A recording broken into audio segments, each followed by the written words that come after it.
On February 24, 2022, the world witnessed the unthinkable, a full-scale invasion of a sovereign nation, Ukraine, by its neighbor, Russia.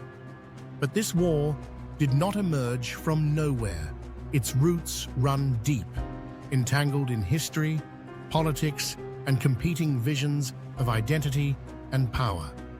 To understand this war, we must go back to 2014, to the year when Ukraine's fate took a dramatic turn.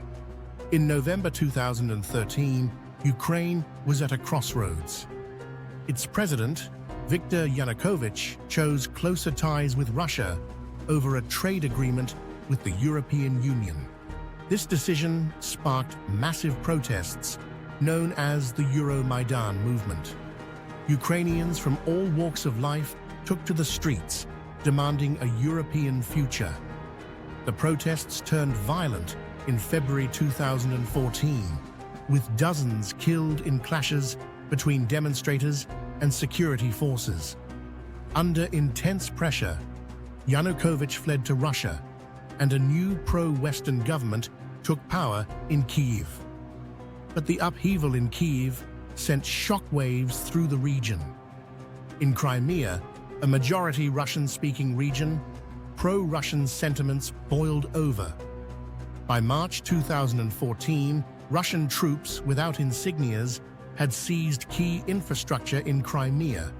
Russia claimed it was protecting ethnic Russians and conducted a controversial referendum. The result?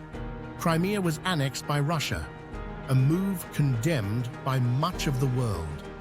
Crimea's annexation emboldened separatist movements in eastern Ukraine's Donetsk and Luhansk regions. Backed covertly by Russia, these regions declared independence, sparking a war with Ukrainian forces. The conflict in the Donbass would claim more than 14,000 lives over the next 8 years.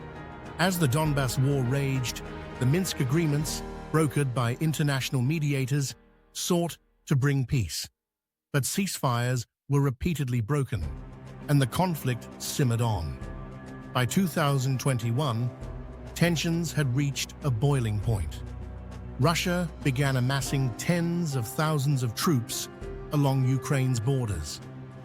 Western intelligence warned of an imminent invasion, but many were skeptical. Could Russia truly launch a full-scale war in Europe? That question was answered on February 24, 2022, when Russian President Vladimir Putin announced what he called a special military operation.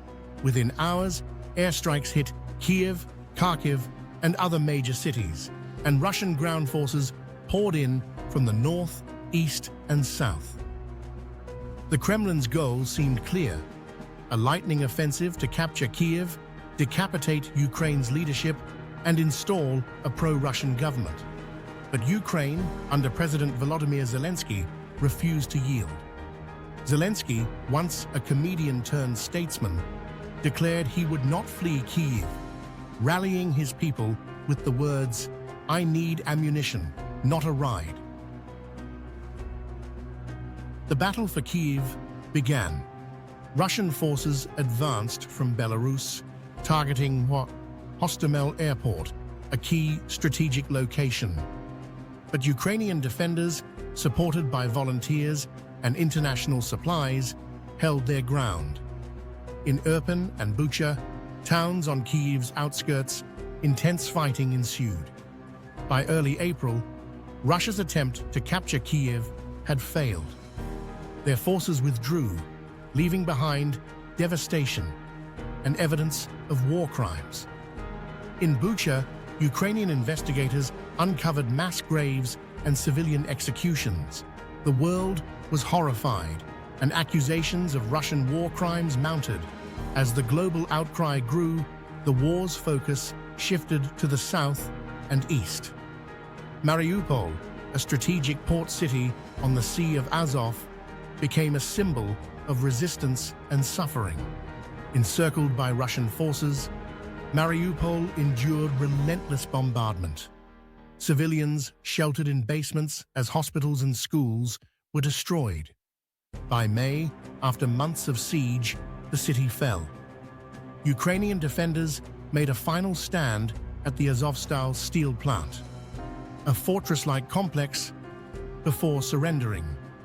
Meanwhile, in the north, Ukraine mounted a stunning counter-offensive in Kharkiv Oblast in September 2022.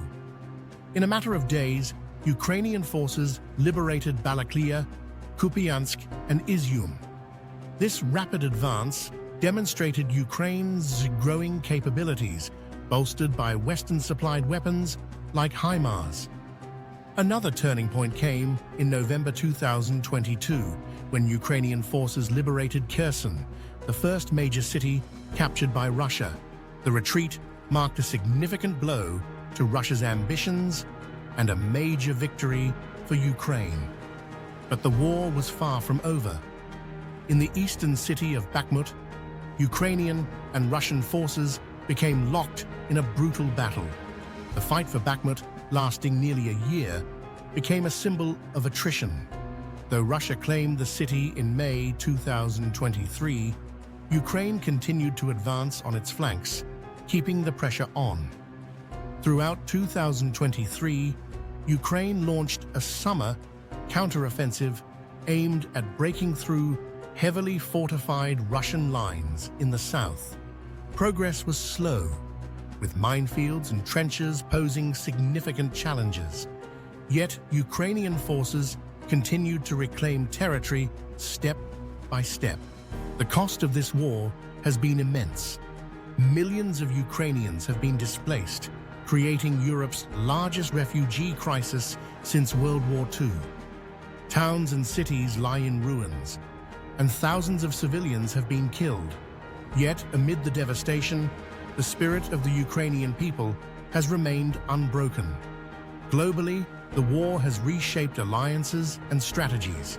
NATO, once divided, has found renewed purpose, with Finland and Sweden joining the alliance. Western nations have poured billions of dollars in military and humanitarian aid into Ukraine, while imposing sweeping sanctions on Russia. Inside Russia, dissent has been met with a harsh crackdown, but cracks in the Kremlin's narrative are beginning to show. Meanwhile, in Ukraine, hope persists. The people continue to fight, not just for their land, but for their identity and future. The war in Ukraine is not just a clash of armies. It is a battle for sovereignty, democracy, and the right to exist. Its outcome will shape the future of Europe and the world.